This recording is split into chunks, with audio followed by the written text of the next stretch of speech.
जिस uniform civil code या समान नागरिक संहिता की बात आज हो रही है, उसका जिक्र तो उस संविधान में भी है जो 26 नवंबर 1949 को बनकर तैयार हुआ था और 26 जनवरी 1950 को लागू हुआ था।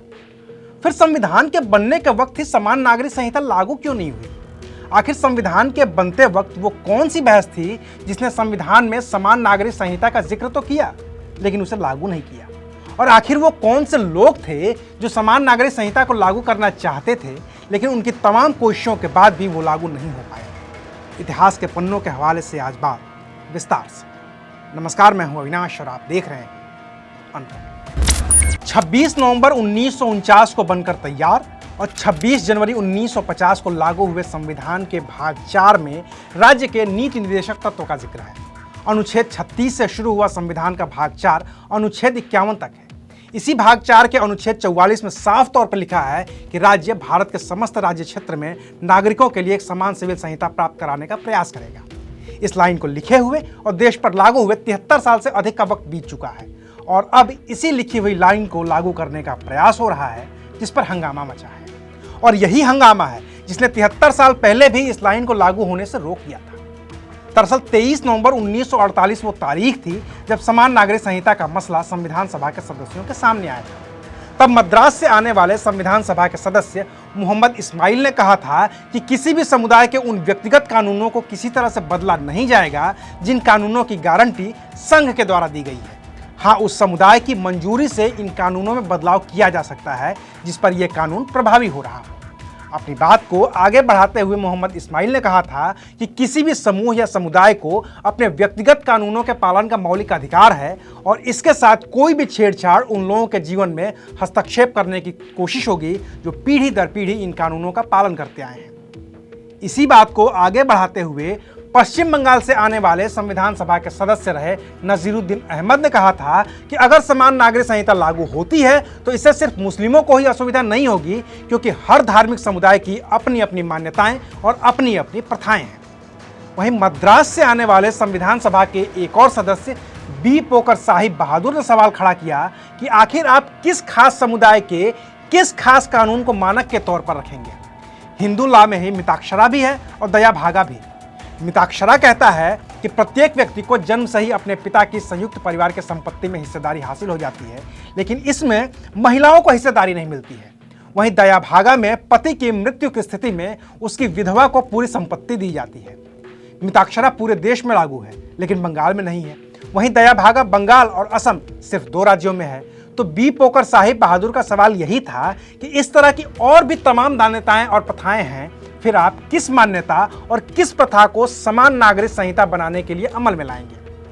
इसी तरह भारतीय विद्या भवन की स्थापना करने वाले वकील और शिक्षक कन्हैयालाल माणिकलाल मुंशी ने भी समान नागरिक संहिता का विरोध किया और कहा कि हिंदुओं के पास भी खुद के अपने अपने अलग कानून हैं।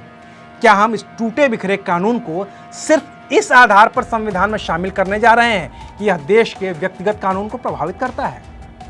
समान नागरिक संहिता का सवाल न सिर्फ अल्पसंख्यकों को प्रभावित कर रहा है बल्कि बहुसंख्यकों को भी ये प्रभावित कर ही रहा है। वहीं पंडित नेहरू ने समान नागरिक संहिता का समर्थन किया था। इसको लागू करने की वकालत करते हुए पंडित नेहरू ने कहा था कि समान नागरिक संहिता को लागू करना अच्छी बात है, लेकिन इसे लागू करते वक्त सबको साथ लेना होगा। ये बात समझनी होगी कि किसी भी समाज में जब पहले से कोई अधिकार मिला होता है तो उसे वापस लेना आसान नहीं होता। वापसी के वक्त उसका विरोध होता ही होता है। अंग्रेजों ने हर समुदाय को अलग अलग पर्सनल लॉ दे दिए। उन्हें मानते मानते लोगों को उसकी आदत पड़ चुकी है, लिहाजा जब भी उन्हें खत्म करने की बात उठती है तो उसका विरोध होता है। लिहाजा अभी समान नागरिक संहिता को लागू करने का सही समय नहीं है, क्योंकि इससे पाकिस्तान न जाकर भारत में ही रहने वाले वो लोग खुद को असुरक्षित महसूस करने लगेंगे जो अल्पसंख्यक हैं। इन सभी की बातें सुनने के बाद संविधान सभा की प्रारूप समिति के अध्यक्ष रहे बाबा साहेब डॉक्टर भीमराव अंबेडकर ने अपना फैसला सुनाया। बोले, सीमा से लगते उत्तर पश्चिम प्रांत को छोड़कर देश के अलग अलग हिस्सों में रहने वाले मुस्लिम, जैसे कि बॉम्बे और संयुक्त प्रांत में रहने वाले मुस्लिम, उत्तराधिकार के मामले में 1937 तक हिंदू कानूनों के ही अधीन थे। लिहाजा समान नागरिक संहिता लागू नहीं की जाएगी और जैसा कि संविधान के आर्टिकल 44 में भी कहा गया है, राज्य समान नागरिक संहिता को सुरक्षित करने का प्रयास करेगा। अंबेडकर ने तब यह भी कहा था कि भविष्य में संसद ऐसा प्रावधान बना सकती है कि समान नागरिक संहिता को स्वैच्छिक तौर पर लागू किया जा सके। अब इस बात को बीते हुए करीब 75 साल हो गए। संसद में इस कानून को लागू करने की कोई ठोस कोशिश होती हुई कभी दिखी भी नहीं। हाँ, कई बार यह मुद्दा सुप्रीम कोर्ट की दहलीज तक पहुंचा जरूर है।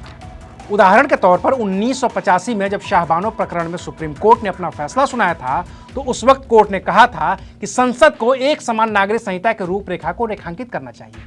यही एकमात्र जरिया है जिससे कानून के समक्ष राष्ट्रीय सद्भाव और समानता की सुविधा प्रदान की जा सकेगी। 1995 में Sarla Mudgal versus union of India case में सुप्रीम कोर्ट ने बहुविवाह के लिए धर्म परिवर्तन की इजाजत देने से इनकार करते हुए कहा था कि निसंदेह अब समान नागरिक संहिता की जरूरत है।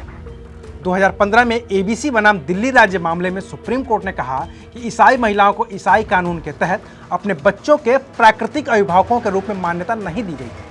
वहीं हिंदू अविवाहित महिलाएं अपने बच्चे के प्राकृतिक अभिभावक मानी जाती हैं। दोनों का उदाहरण देते हुए सुप्रीम कोर्ट ने कहा था, इसलिए ही समान नागरिक संहिता एक ऐसी संवैधानिक अपेक्षा है जिस पर ध्यान दिया जाना चाहिए। अक्टूबर 2015 में ही सुप्रीम कोर्ट ने कहा था कि देश में अलग अलग पर्सनल लॉ की वजह से भ्रम की स्थिति बनी रहती है। सरकार चाहे तो एक जैसा कानून बनाकर इसे दूर कर सकती है। फिर सितंबर 2019 में भी सुप्रीम कोर्ट ने कहा था कि भारत में अभी तक यूनिफॉर्म सिविल कोड लागू करने की कोई कोशिश नहीं की गई है, जबकि संविधान निर्माताओं ने अनुच्छेद 44 में नीति निर्देशक तत्व के तहत उम्मीद जताई थी कि भविष्य में ऐसा किया जाएगा। अभी पिछले ही साल अक्टूबर 2022 में ही तलाक, उत्तराधिकार, विरासत, गोद लेने के प्रावधान और ऐसे ही तमाम मुद्दों पर केंद्र सरकार ने सुप्रीम कोर्ट को आश्वस्त किया था कि राज्य के पास अपने नागरिकों के लिए एक समान नागरिक संहिता होनी चाहिए और इस मुद्दे को 22वें लॉ कमीशन के सामने रखा जाएगा। तो अब 22वें लॉ कमीशन ने समान नागरिक संहिता पर जनता और धार्मिक संगठनों की राय मांग ली है। बाकी खुद प्रधानमंत्री मोदी ने समान नागरिक संहिता का जिक्र कर राजनीतिक इच्छा शक्ति दिखा ही दी है। तो हो सकता है कि 75 साल पहले संविधान के बनते वक्त जिस कानून का महज जिक्र कर उसे लागू किए बिना छोड़ दिया गया था, वो 2024 के लोकसभा चुनाव से पहले लागू हो जाए। हालांकि इस कानून को लागू करने में भारत का संविधान ही कई जगहों पर बाधक बन सकता है, जिसका जिक्र अगले वीडियो में करेंगे विस्तार से। आज के लिए बस इतना ही, फिर मिलेंगे नई खबर के साथ। देखते रहिए अनकट।